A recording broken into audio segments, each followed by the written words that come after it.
जहाँ पे आपको लगे ना कि शिकवा करना है, शुक्र का मुकाम होते ही हुई है, समझने की देर होती है। बस शुक्र करना ही वहीं पे होता है जहाँ पे आपको लगे कि यार यहाँ पे ना मेरे साथ बहुत बुरा हो गया।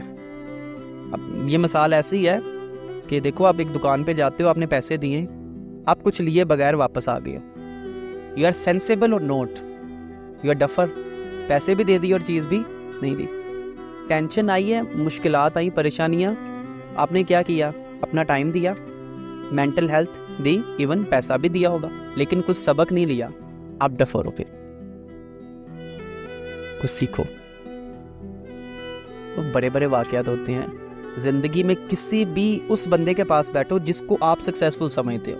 मैं नहीं कहता मैं सक्सेसफुल हूँ, तो मैं कहता हूँ अगर आपको एक भी बंदा कहे ना you can change my life और you can add some values of my life, तुमने मेरी लाइफ में कुछ वैल्यूज़ ऐड की है, तो इनफ है, यही कामयाबी है।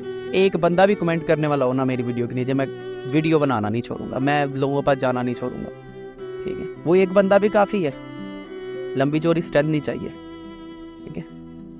और आपसे हसद करने वाले और आपसे नफरत करने वाले इस चीज़ की निशानी होती है, यू आर डिफरेंट वन, आप डिफरेंट हो।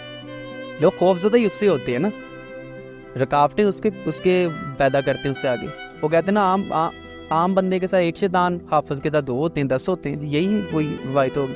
वो क्यों? उसको पकड़ना मुश्किल है, वो सारे मिल जाते हैं, वो फिर एक जमात बन जाती रहता है, एक अलहदा बंदा हो जाता है